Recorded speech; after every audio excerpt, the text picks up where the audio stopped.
पता है purpose of life क्यों नहीं फुलफिल हो रहा? क्योंकि किसका पर्पस ऑफ लाइफ है? तो हम कहते हैं माय पर्पस ऑफ लाइफ। लेकिन माय पर्पस ऑफ लाइफ के लिए आए तो याद रहना पड़ेगा, तब तो my purpose of life fulfil होगा। जब आए ही नहीं याद तो माय पर्पस तो नहीं फुलफिल हो सकता बिल्कुल भी। तो आज से पहली चीज इसको करना है, मैं आत्मा हूं सारा दिन में, या सिर्फ यहां के लिए यहां, और कल क्या अभी शाम को ही घर जाके मैं मां हूं, तूने मेरे से ऐसे बात की। मैं मां नहीं हूं, मां तो मेरा एक रोल है। आज हमारे बीच इतने एक्टर्स बैठे हैं, ये रोल प्ले करते हैं। ये थोड़ी देर एक सीरियल में जाते हैं, एक रोल प्ले करते हैं, शाम को दूसरे सीरियल में जाते हैं, दूसरा रोल प्ले करते हैं, 6 महीने बाद एक सीरियल खत्म होता है, तीसरा रोल प्ले करते हैं। लेकिन उनको याद है ना कि वो रोल है। अगर वो घर आके वो रोल की तरह बनने लग गए तो उनके घर वाले बोलेंगे अपना रोल अपने वहां छोड़ के आना। मतलब आप रोल और आप कंफ्यूजन नहीं क्रिएट कर सकते उसके साथ। लेकिन वो रोल को वो कैसे परफॉर्म कर रहे हैं, ये रोल पर डिपेंडेंट होता है या एक्टर पे डिपेंडेंट होता है? वो रोल को वो कैसे परफॉर्म कर रहे हैं, वो रोल पर डिपेंडेंट होता है या एक्टर पे डिपेंडेंट होता है? एक्टर पे। अब वही रोल, वही स्क्रिप्ट, वही डायलॉग 5 एक्टर्स को दे दो, कुछ भी चेंज नहीं हुआ, story same, script same, dialogue same, role same, लेकिन एक्टर अलग अलग है। तो क्या अलग अलग एक्टर उसी रोल को एक अलग अलग तरीके से नहीं करेगा? करेगा ना। जैसे कई बार हम देखते हैं ना, इनके सीरियल में सडनली कोई गायब हो जाता है, कोई और आ जाता है अगले दिन से वही रोल प्ले करने के लिए। बड़े दिन लगते हैं हमें एडजस्ट होने को नए वाले से, क्योंकि हमें वो दूसरे एक्टर को देखने की आदत है। रोल वही है, स्क्रिप्ट वही है, लेकिन कौन चेंज हो गया है? एक्टर चेंज हो गया है। तो इंपॉर्टेंट क्या था, रोल या एक्टर? एक्टर। तो जितना कुछ हम सारा दिन करते हैं ना, वो एक रोल है। माँ एक रोल है, पत्नी एक रोल है, बेटा एक रोल है, भाई एक रोल है, डॉक्टर एक रोल है, मूवी में एक्ट कर रहे हैं, वो एक्ट करना भी एक रोल है। लेकिन वो सब रोल्स को प्ले करने वाली मैं जो आत्मा हूं वो एक्टर है। तो मैं आत्मा की क्वालिटी कैसी होगी, वो ही हर रोल के अंदर आएगी। राइट बात?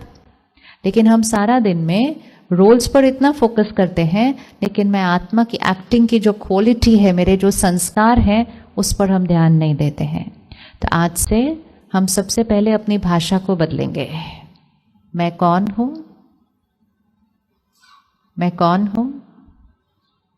बोलो बोलो, ये नई वोकैबुलरी है, धीरे धीरे हो जाएगी पक्के। मैं कौन हूं?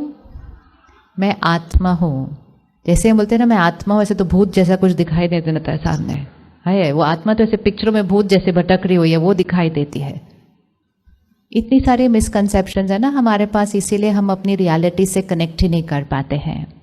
मैं आत्मा हूं मतलब मैं एनर्जी हूं, ये जड़ है, ये शरीर जड़ है, ये शरीर अपने आप कुछ भी नहीं कर सकता ना, जड़ है ना ये शरीर। जब मैं आत्मा इस शरीर से निकल जाती हूँ, वो डेड बॉडी पड़ी है ना सामने, कुछ कर सकती है वो कुछ भी नहीं है, वो एक कपड़े की तरह है। हम कहते हैं ना चोला छोड़ दिया उसने।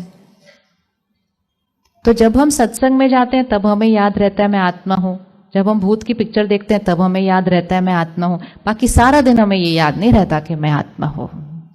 और जब याद नहीं रहेगा तो पर्पस नहीं फुलफिल होगा। तो सबसे इंपॉर्टेंट चीज, मैं इस शरीर को चलाने वाली शक्ति आत्मा हूं। बोलिए एक बार, मैं इस शरीर को फील करो इसको, इस शरीर को चलाने वाली शक्ति मैं आत्मा हूं। मैं आत्मा इस शरीर की मालिक हूं, ये रोज याद रखना है। मैं आत्मा इस शरीर की मालिक हूं। इसका मतलब इन कर्म इंद्रियों की मालिक कौन? इन कर्म इंद्रियों की मालिक मैं आत्मा। लेकिन मैं आत्मा जब भूल जाती हूं कि मैं मालिक हूं, तो ये कर्म इंद्रियां कुछ भी करती रहती है। अगर आप जिस ऑफिस में काम करते हैं, आपके ऑफिस का एक हेड है, अगर वो सीनियर जो है उसको भूल ही जाए कि वो कौन है, तो बाकी सबकी तो मौज हुई ना। बाकी सबकी मौज होगी कि नहीं? भूल ही गया कि वो हेड है। क्योंकि वो भूल गया कि वो हेड है, वो अपने अंडर जो लोग हैं उनको अब मैनेज नहीं कर पा रहा, क्योंकि वो भूल चुका है कि वो हेड है। तो हम क्या कहते हैं, पता है नहीं देखना चाहिए, लेकिन क्या करूं, देखे बिना रहा नहीं जाता। पता है दूसरों की कमजोरी नहीं सुननी चाहिए, लेकिन सामने वाला इतनी इंटरेस्टिंग बात सुना रहा था, मैं सुनती गई। पता है ये नहीं बोलना चाहिए था, मुंह से मेरे निकल गया। डॉक्टर ने कहा है खाना नहीं चाहिए था, लेकिन ये खाए बिना मेरे से रहा नहीं जाता, और सुबह की चाय तो मुझसे छोड़ी नहीं जाती। तो मैं आत्मा अपनी कर्म इंद्रियों की क्या बन गई? मैं गुलाम बन गई। गुलामी वाली जीवन हमेशा कैसी होगी? आत्मा की शक्ति क्या होती जाएगी? कम, क्योंकि हम गुलाम, और गुलामी के साथ भी हम चलते जा रहे हैं। हमें लग भी नहीं रहा कि हम गुलाम बन गए हैं। ये जो छोटा सा हम खिलौना पकड़ के घूमते हैं ना अपने साथ, खरीदा तो इसको हमने था। हाँ, अभी आप हंसे क्यों? क्योंकि आपको पता है ना क्या हो रहा है, क्या हो रहा है। खरीदा इसको हमने था, लेकिन आज हम इसको चला रहे हैं या ये हमें चला रहा है? एक मिनट ये हमारी आंखों से दूर हो जाए, कोई भी चीज ना मिले और ऐसे ऐसे होने लगे ना, दैट इज एडिक्शन। जैसे चाय नहीं मिले तो कैसे करने लगते घर पे, चाय नहीं मिली, चाय नहीं मिली, चाय नहीं मिली ना, दैट इज एडिक्शन। कोई भी चीज का असर ऐसे मुझ पर हो तो दैट इज एडिक्शन। ऐसे ही जब फोन नहीं मिल रहा होता ना तो चेहरा बदल जाता है, हाँ वहां सब कुछ बदल जाते हैं, एडिक्शन। तो पहले कर्म इंद्रियों के गुलाम, फिर धीरे धीरे साधनों के भी गुलाम, चीजों के भी गुलाम। क्योंकि गुलामी से जीत नहीं पाई तो गुलामी क्या होती जाएगी? और भी बढ़ती जाएगी। अब जब हम रोज अपने आप को याद दिलाएंगे मैं आत्मा मालिक हूं, ये चीजें सारी जड़ है, ये जड़ है, मैं चूज करती हूं इनसे क्या करना है, तो धीरे धीरे मालिक क्या करेगा? अपनी सीट पर वापस आ जाएगा। एक दिन में नहीं होगा, किसी की भी याददाश्त एक दिन में नहीं लाई जा सकती है। किसी को भूल जाए को वो कौन है, तो उसको एक दिन में बोलो आप फला फला हो तो कहेगा अच्छा मैं ऐसा हूं, कहेगा कोई बात नहीं, कोई बात नहीं, हम आपको रोज याद दिलाएंगे, आपको याद आ जाएगा आप कौन है। और रोज याद दिलाते दिलाते दिलाते उसकी सारी मेमोरी क्या हो जाती है?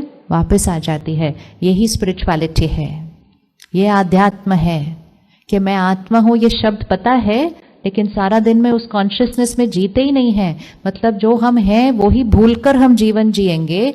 और फिर एक घर में क्या होता है, जैसे हम इनके सीरियल में देखते हैं, कभी कभी किसी की याददाश्त चली जाती है तो एक की ही याददाश्त जाती है ना एक सीरियल में, बाकी परिवार तो ठीक ठाक होता है। हमारे तो घर में सबकी याददाश्त गई हुई है, हम तो सभी भूल चुके हैं, हम आत्मा है। तो विजुअलाइज करो एक फैमिली है जिसमें 5 लोगों की सबकी याददाश्त चली गई है कि कौन कौन है, तो कैसे हो जाएंगे रिश्ते? ऑब्वियसली झगड़े होंगे, ऑब्वियसली कॉन्फ्लिक्ट होगी, ऑब्वियसली सहन शक्ति नहीं। मैं क्यों तुम्हारा सहन करूं, तुम्हें भूल गया तो सबको भूल गया। अब ये जरूरी नहीं है कि सबकी याददाश्त इकट्ठे वापस आनी चाहिए, लेकिन ये जरूरी है कि हर घर में एक की वापस आ जाए। हर घर में अगर एक की वापस आ जाए ना, तो एक की वापस आने से भी घर सारा क्या हो जाएगा? पूरी तरह से चेंज हो जाएगा।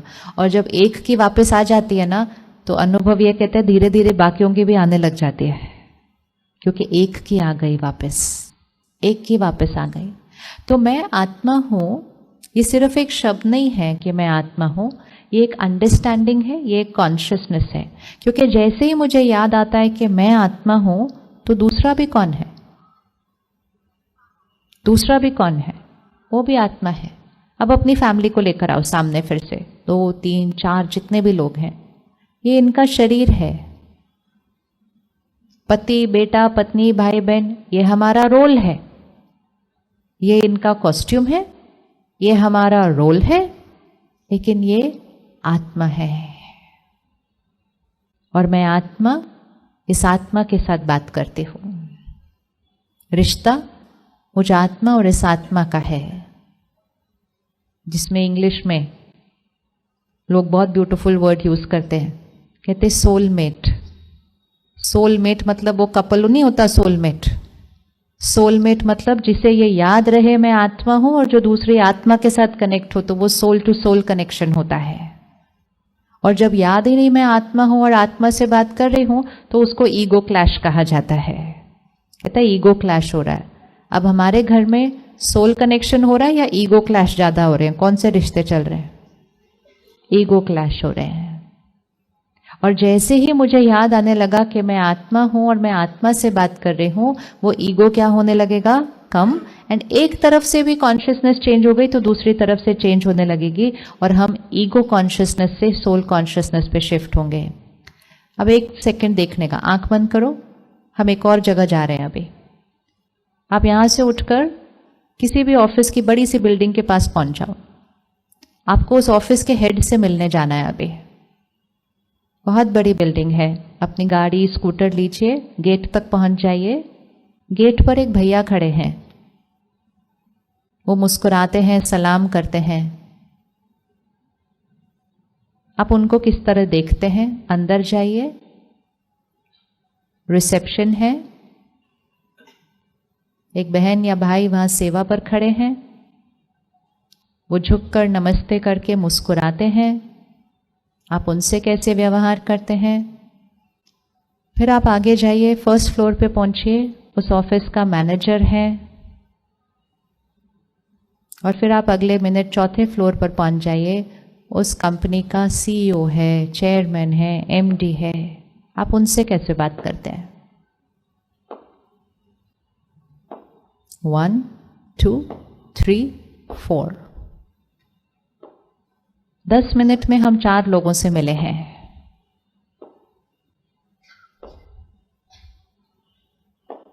क्या हमारा चारों से व्यवहार एक जैसा था?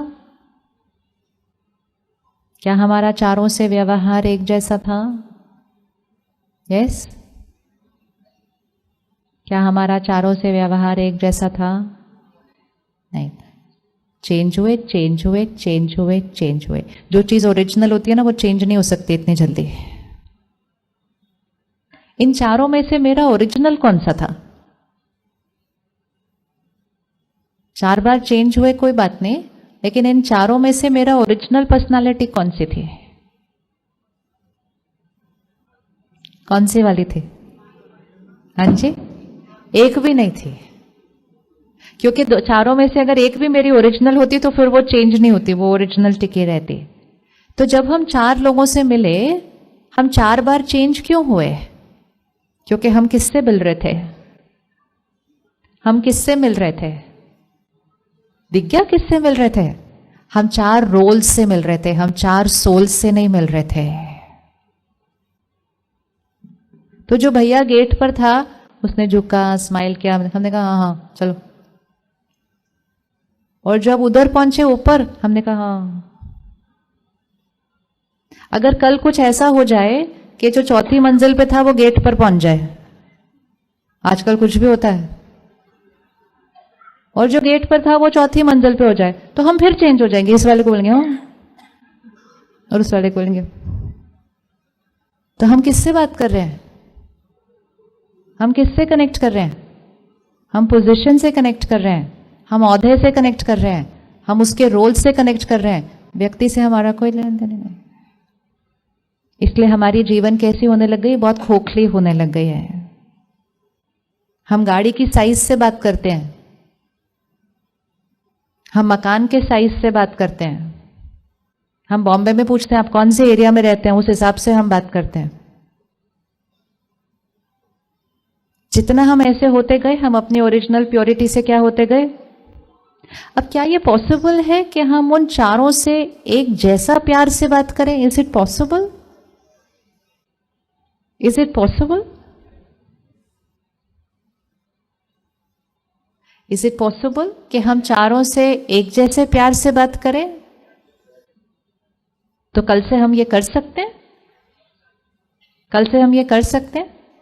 इसका मतलब ये नहीं है कि जब हम गेट पर पहुंचे तो वो भैया हमें सलाम कर रहे तो हम भी बाहर उतर के उसको सलाम करें। Not needed.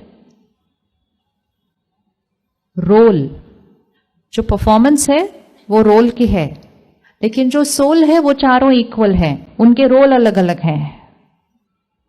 हमें उसको सलाम करना, नमस्ते करना वो हमारी चॉइस है, लेकिन प्यार और रिस्पेक्ट हम चारों को सेम दे सकते हैं। अब एक्चुअली हम चारों को ही रिस्पेक्ट नहीं दे रहे हैं, क्योंकि जब हम गेट पर किसी को मिलते हैं हम उसको अपने से नीचा समझते हैं, और जब 4th फ्लोर पे जाते हैं तो उसको अपने से ऊंचा समझते हैं, और दोनों ही रियल नहीं है, क्योंकि आत्मा आत्मा सारे कैसे हैं? इक्वल है। This is ego, attachment to a wrong image of myself. किसी से सुपीरियर में फील करना अपने आप को, और किसी से इंफीरियर फील करना, दोनों ही सच नहीं है। तो रोल को रिगार्ड दें। कोई हमसे बड़े हैं, औहदे में बड़े हैं, उम्र में बड़े हैं, रिश्तों में बड़े हैं, अनुभव में बड़े हैं, उसको रिगार्ड दें। रिगार्ड और रिस्पेक्ट दो अलग अलग वर्ड्स होते हैं। रिगार्ड बाह्य होता है, किसी के लिए उठकर कुर्सी देना, किसी को नमस्ते करना, किसी के पांव छूना, उनका आशीर्वाद लेना, जो भी हम करते हैं समाज में, वो रोल के लिए रिगार्ड है। लेकिन रिस्पेक्ट फॉर द सोल, मतलब आत्मा के लिए प्यार और सम्मान और रिस्पेक्ट, क्या वो हम सबके लिए एक जैसा कर सकते हैं? कर सकते हैं या नहीं कर सकते? यस। तो क्या हम एक होमवर्क आज से कर सकते हैं? कोई भी रोल प्ले कर रहा हो, सपोज आपके घर सफाई करने के लिए कोई बहन आती है, क्या आप उसके साथ उतने ही प्यार और रिस्पेक्ट से बात कर सकते हैं? और इसलिए प्यार और रिस्पेक्ट से बात नहीं करना ताकि वो छुट्टी ना ले, वो प्यार और रिस्पेक्ट नहीं है, वो तो अति स्वार्थ है। अति स्वार्थ है कि प्यार से पकड़ के रखो इसको, नहीं तो छोड़ के बाजू वाले घर में चली जाएगी, फिर ये उन्होंने ज्यादा पैसे दिए तो। वो रिस्पेक्ट नहीं होती है। रिस्पेक्ट मीन्स ये रोल कुछ भी हो, लेकिन ये है तो मैं और ये कैसे हैं? इक्वल है। मैं और ये इक्वल है। सिर्फ इतना अगर सारा दिन याद रहा ना कि हम सब इक्वल हैं, हम सेम एनर्जी है, हम इक्वल हैं, तो हमारा ईगो का मास्क क्या होने लगेगा? ना हम किसी से सुपीरियर फील करेंगे तो ना ही हम किसी से इंफीरियर फील करेंगे। ना किसी के आगे ऐसा करेंगे तो ना किसी के आगे ऐसा करेंगे। हम सबको समान दृष्टि से, इक्वल दृष्टि से, और तब वो ईगो का मास्क क्या होने लगेगा? तो ना कोई किसी से बड़ा है, ना कोई किसी से छोटा है। उम्र में भी हम एक बच्चे को देखते हैं, छोटा होता है तो डांट लगा देते हैं, बड़ा होता है तो कहते हैं बस बड़ा हो गया, अब नहीं डांट सकते इसको। छोटा होता है तो हम उस पर हाथ भी उठा देते हैं। 10 साल का होता है तो माँ बाप एक दूसरे से कहते हैं बस बस अब हाथ नहीं उठा सकते, ये बड़ा हो गया है। कौन बड़ा हो गया है? कौन बड़ा हो गया है? कौन बड़ा हो गया? हाँ बताइए, अब तो आंसर पता है ना। कौन बड़ा हो गया? शरीर बड़ा हो गया है। वो शरीर 1 साल का था, फिर वो शरीर 5 साल का हुआ, फिर वो शरीर 10 साल का हुआ। आत्मा की एज कितनी है? आत्मा की एज कितनी है? आत्मा की कोई एज नहीं है। तो अगली बार कोई पूछे how old are you, how old are you, लोग कहते हैं उम्र नहीं पूछनी चाहिए। How old are you, how old is your body नहीं, हाउ ओल्ड आर यू। तो क्या एज है हमारी? क्या एज है हमारी? आप देखो हम कितनी सारी रॉन्ग इंफॉर्मेशन के साथ जीवन जी रहे थे। अगर इस साड़ी की ड्रेस 1 साल है और कोई मुझे पूछे आपकी उम्र क्या है और मैं बोलूं 1 साल, ठीक है बात? तो हमने अपनी शरीर की उम्र को अपनी उम्र बना दिया। My body is fill in the blanks. How old am I, कितनी उम्र है हमारी? एजलेस, टाइमलेस, आत्मा अजर अमर अविनाशी। मृत्यु किसकी होती है? शरीर की। किस चीज का डर है? एक कॉस्ट्यूम पुराना हुआ, खराब हुआ, नहीं चल रहा, उसको छोड़ना है, नया लेना है। नई ड्रेस तो खुशी से लेनी चाहिए ना, नई ड्रेस तो खुशी से लेनी चाहिए ना। और अगर हमारे परिवार में किसी ने ड्रेस चेंज की तो उनको नई ड्रेस लेने पर क्या देना चाहिए? रोना या दुआएं? क्या करना चाहिए? हम कहते हैं वो नहीं रहे, वो वैसे ही हैं, सिर्फ ड्रेस नहीं रही।